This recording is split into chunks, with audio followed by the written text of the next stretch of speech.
Hello everyone and welcome to another video. My name is Caitlin and today we're going to be looking at a unicorn piece.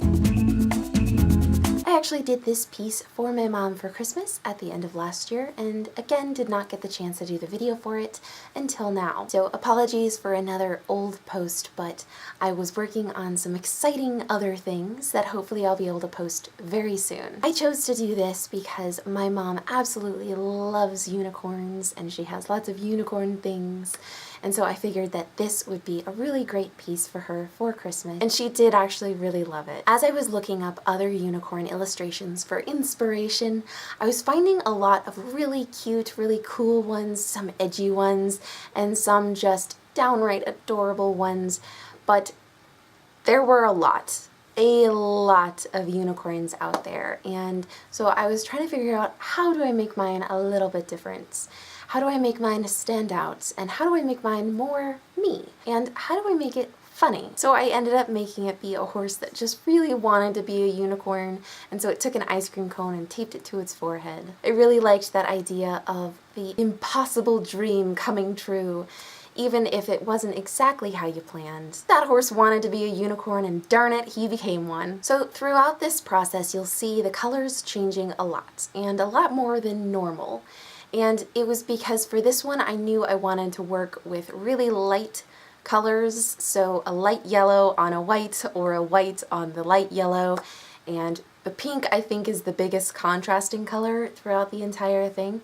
But as I was working, and especially as you're working digitally, it's really helpful to be able to have as much contrast as possible when you're shading things in, so that way you don't miss spots.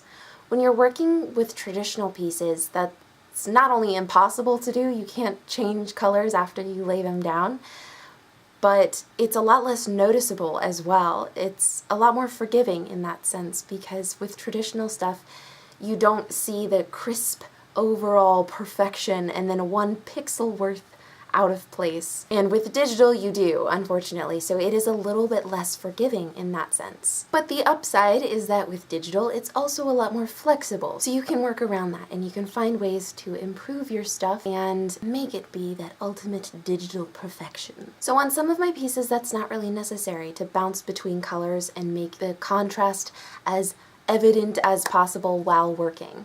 But in some cases, it's really helpful. This was one of those times. Now, this piece, I believe, was also done after my self-portrait, so I did learn from the hair.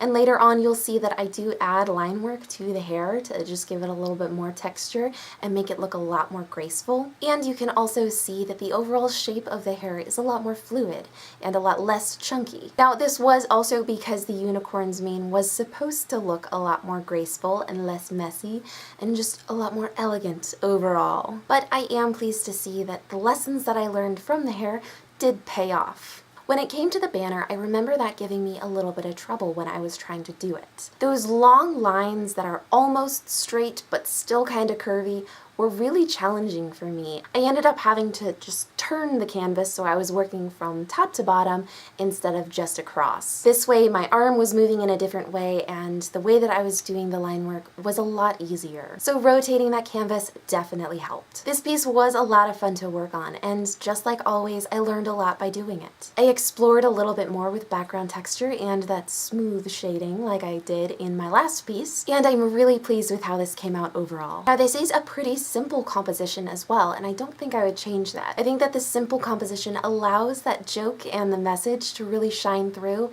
and not get lost among a clutter of storytelling chaos. I'm glad that this is just a nice, simple, cute, fun, happy piece that allows the main message to shine. The things that I would want to improve on are that banner and especially that typography. You can see me messing with the typography quite a few ways, and I never ended up being truly happy with it.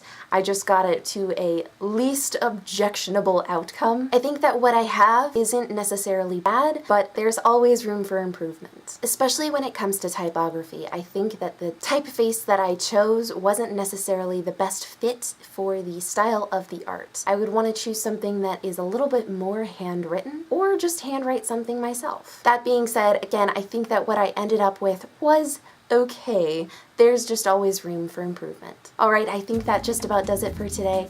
Thank you for joining me. If you liked it, please give this video a big thumbs up, and if you want to see more, hit subscribe. This one actually is available over on my shop, so click the link down below if you can. Also, please consider donating to me on my Patreon page. Anything would help. Please just consider going over there and making a donation, no matter how small. Again, link down below. Alright, I will see you all on Friday, and until next time, I hope you all have a very lovely day.